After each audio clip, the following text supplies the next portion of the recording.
ফিলাম। আরে এসব কি করছেন আপনি? আজকে তো ভালোবাসা দিবস। তো কি হয়েছে? ভালোবাসা দিবস বলে আজকে আপনি কি করতে যাচ্ছেন? ভালোবাসা দিয়ে একটা ঘুরতে যাচ্ছি। ঘুরতে যাচ্ছেন? আচ্ছা, আপনি কি কোন সম্পর্ক করতে যাচ্ছেন? যে না। এগুলো তো হারাম। কেন হারাম? এগুলো তো হারাম, ইসলাম এগুলো হারাম করেছে, তাই হারাম। কিসের হারাম? সে তো নামাজ পড়ে, রোজা রাখে, তাহাজ্জুদ নামাজ পড়ে, পর্দা করে। আচ্ছা আপনি বলেন তো, কুকুরের মাংস কি হালাল নাকি হারাম? হারাম। কেন হারাম? আমি যদি একজন বড় হুজুরকে এনে সুন্নত তরিকায় যদি আল্লাহু আকবার বলে কুকুরটা জবাই করি, তাহলে আপনি কি সেই কুকুরের মাংস খাবেন? জি না। কেন? এটা হারাম।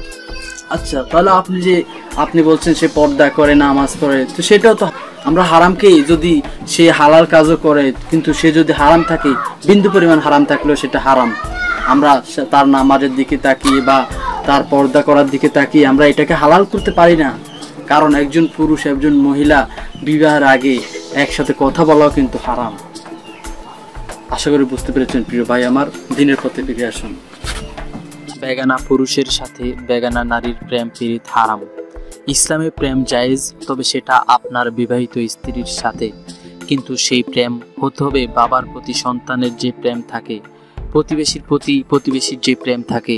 যদি আপনার কোনো যুবতী মেয়ের প্রতি যৌন উত্তেজিত প্রেম থাকে, তাহলে সেই প্রেম একেবারেই জায়েজ নয়। বিবাহ পূর্বে প্রেম হারাম। স্বাধীনভাবে লালসা পূরণ কিংবা গোপনে লুকিয়ে প্রেম লীলা করবে না, সূরা আল মাইদাতে এসেছে। এরপর সূরা নূর এর 30 নং আয়াতে পুরুষদের চোখ নিচু রাখতে এবং লজ্জাস্থান হেফাজত করতে বলা হয়েছে। 31 নং আয়াতে নারীদেরও একই কথা বলা হয়েছে, পর্দা করার কথা বলা হয়েছে, আর নারীরা কাদের সাথে সাক্ষাৎ করতে পারবে তাদের একটা তালিকা দেওয়া হয়েছে। তো বন্ধুরা, আশা করি আপনাদের ভিডিওটি ভালো লাগছে।